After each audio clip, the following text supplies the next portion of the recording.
முன்னாடிலாம் பார்த்தீங்கன்னா ஒரு 10 மாடு 20 மாடு வச்சிருக்கிறவங்க தான் வந்து மிஷினரி வாங்கினாங்க. இப்போ 1 மாடு 2 மாடு வச்சிருக்கிறவங்களும் மிஷினரி வாங்குறாங்க. பட் அதையும் வந்து நம்ம தரமா வாங்கணும் அப்படிங்கிறது தான் நாங்கள் வந்து அந்த தரத்தோட கொடுக்கறதுனால தான் கொஞ்சம் ஹைக்கா இருக்கும்.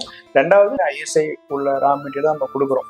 சர்வீஸுங்கிறது நமக்கு பிரச்சனை இல்லாமல் இருக்கும். காலையில நேரத்துல திடீர்னு நின்று போச்சுன்னா பால் கறக்க முடியாது, கை கறவ ஆள் கிடையாது, மாடு நிற்காது. அப்போ மாடு நிக்கல அப்படின்னா பால் கறக்காது. பால் கறக்கல அப்படின்னா மடி வந்து வீக்கும். 10 லிட்டர் கறக்குது அப்படின்னா இன்னைக்கு 1 லட்ச ரூபாய் கீழே மாடு வாங்க முடியும். மாடு தான் நமக்கு முதலீடு. அதுதான் நமக்கு வந்து சம்பாதிச்சு கொடுக்கணும்னு கூட சொல்லலாம். நம்ம வந்து நல்ல தரமான இயந்திரத்தை தான் நம்ம கொடுக்கணும் அப்படிங்கிறது என்னுடைய பார்வை. ஸோ நாங்கள் அதுதான் கொடுத்துட்டு இருக்கோம். ஸோ அதனாலதான் நாங்கள் அதை பார்த்து நாங்கள் வந்து கஸ்டமரோட ஃபீட்பேக்லாம் வாங்கி ஒரு ஸ்டாண்டர்டா நாங்கள் வச்சிருக்கோம்.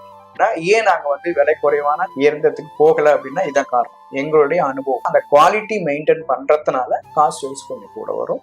இன்னமும் காம்பனன்ட்ஸ் எல்லாம் கொஞ்சம் இம்போர்ட் பண்ணிக்கிறதுனால இந்த விலையும் ஏற்றமா இருக்கும். ஆனா அதுக்கான உழைப்பு அங்க இருக்கும். கஸ்டமர் ஃபீட்பேக் எங்களுக்கு நல்லா எங்கள்கிட்ட நல்லா இருக்குது அப்படிங்கிற ஒரு நேம் இருக்கு.